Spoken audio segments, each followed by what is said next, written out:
Hello दोस्तों, dictation start होगी 3 second बाद। स्टार्ट। महोदय, किसी भी देश या समाज के विकास हेतु शिक्षा अत्यंत सशक्त एवं महत्वपूर्ण साधन है। स्टॉप। व्यापक रूप में शिक्षा जीवन पर्यंत चलने वाली ऐसी प्रक्रिया है जो व्यक्ति को उसकी नैसर्गिक शक्तियों के विकास में सहायता पहुंचाती है तथा उसे अपने वातावरण से समायोजन स्थापित करने की योग्यता प्रदान करती है। स्टॉप। साथ ही व्यक्ति को उसके वैयक्तिक सामाजिक राष्ट्रीय दायित्वों का निर्वाह करने की योग्यता ज्ञान एवं कौशल प्रदान करती है। स्टॉप। भारतीय संदर्भ में उद्देश्य एवं उपयोगिता की दृष्टि से प्रौढ़ शिक्षा भी इससे भिन्न नहीं है, बल्कि आज की सामाजिक आर्थिक राजनीतिक परिस्थितियों में प्रौढ़ शिक्षा का महत्व और भी बढ़ गया है। स्टॉप। डॉक्टर मुखर्जी ने भारत में प्रौढ़ शिक्षा के 2 महत्वपूर्ण पहलू बताए हैं। प्रथम, प्रौढ़ साक्षरता अर्थात उन प्रौढ़ों को शिक्षा प्रदान करना, जिनको विद्यालय में किसी प्रकार की शिक्षा प्राप्त नहीं हुई है। स्टॉप। दूसरा, साक्षर प्रौढ़ों की अनवरत शिक्षा। Stop para. भारत एक जनतांत्रिक देश है। स्टॉप। जनतंत्र की सफलता के प्रमुख आधार हैं उसके नागरिकों की साक्षरता, उनका प्रगतिशील दृष्टिकोण तथा उनमें नागरिकता की समान भावना का विकास। स्टॉप। इस दृष्टि से भारत के लिए प्रौढ़ शिक्षा को केवल प्रौढ़ साक्षरता तक सीमित रखना देश के समुचित विकास एवं देश की जनतंत्रीय व्यवस्था के लिए हितकर नहीं माना गया। स्टॉप। वैसे भी यह निर्विवाद तथ्य है कि शिक्षा केवल साक्षरता ही नहीं है। स्टॉप। हाँ, साक्षरता शिक्षा का एक महत्वपूर्ण भाग अवश्य है। स्टॉप। इस संदर्भ में डॉक्टर विद्यानिवास मिश्र का कथन उल्लेखनीय है कि भारत का व्यक्ति निरक्षर होते हुए भी शिक्षित है। स्टॉप। अपनी बात को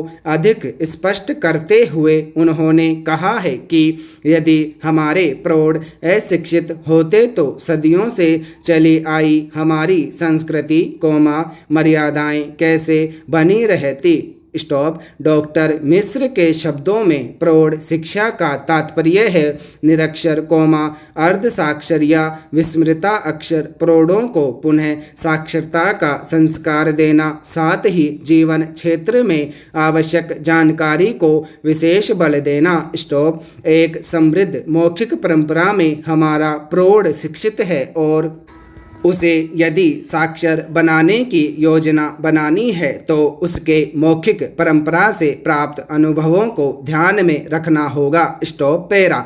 एक तथ्य यह है कि देश की प्रगति के लिए निरक्षर व्यक्तियों को साक्षर बनाने के अतिरिक्त उनका नैतिक बौद्धिक सामाजिक एवं सांस्कृतिक उत्थान भी आवश्यक है। स्टॉप। इसी दृष्टि से प्रौढ़ शिक्षा को व्यापक अर्थों में लेते हुए 1948 में श्री मोहनलाल सक्सेना की अध्यक्षता में नियुक्त समिति के परामर्शों को स्वीकार करके सरकार ने प्रौढ़ शिक्षा को समाज शिक्षा की संज्ञा से अभिहित किया। स्टॉप। जनवरी 1949 में केंद्रीय शिक्षा सलाहकार बोर्ड के इलाहाबाद में संपन्न 15वें अधिवेशन में भारत के तत्कालीन शिक्षा मंत्री ने प्रौढ़ शिक्षा की नवीन धारणा का संदेश देते हुए कहा, प्रौढ़ शिक्षा को केवल व्यक्तियों को साक्षर बनाने तक ही सीमित नहीं रखा जाना चाहिए। स्टॉप।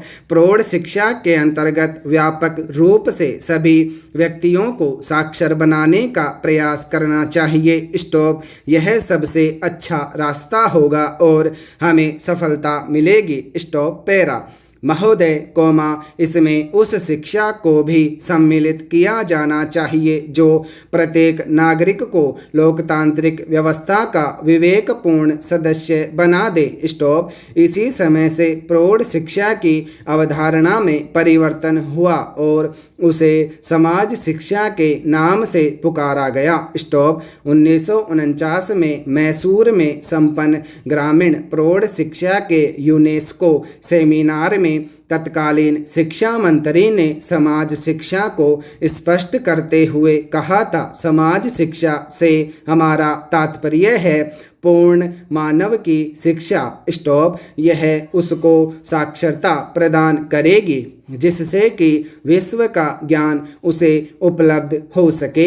स्टॉप। यह उसको बताएगी कि वह अपने आप का वातावरण से अनुकूलन किस प्रकार करें एवं जिन प्राकृतिक दशाओं में वह निवास करता है उसका सर्वोत्तम प्रयोग किस प्रकार करें। स्टॉप। इसका अभिप्राय उसे उत्तम कला कौशलों तथा उत्पादन की विधियों की शिक्षा देना है जिससे कि वह अधिक उत्तम आर्थिक स्थिति को प्राप्त कर सके।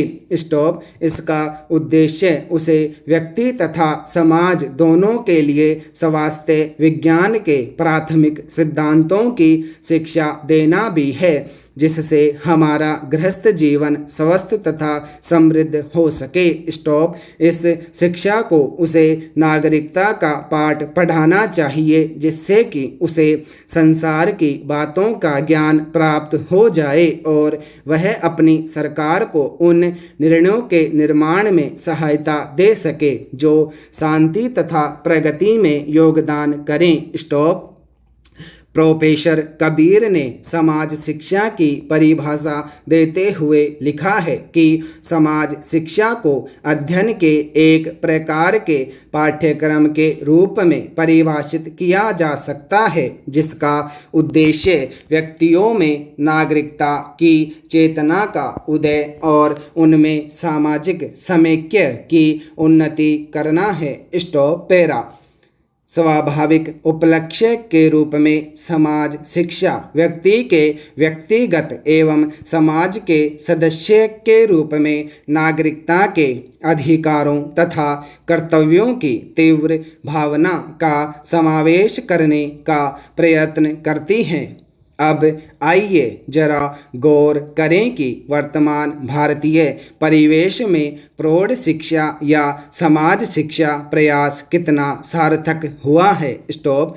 आज से 23 साल पूर्व सन 1978 में साहित्य परिचय प्रौढ़ शिक्षा विशेषांक के अपने एक लेख में डॉक्टर चौबे ने प्रारंभ में ही लिखा है, जब कोई समाज जातिवाद वर्गवाद क्षेत्रवाद गरीबी बेरोजगारी बीमारी तथा असमानता से ग्रस्त रहता है तो उसका विकास अवरुद्ध हो जाता है। स्टॉप। ऐसी यही ग्रस्तता आज हमारे समाज में हमारे क्रियाकलापों के विविध अंगों में परिलक्षित हो रही है। स्टॉप।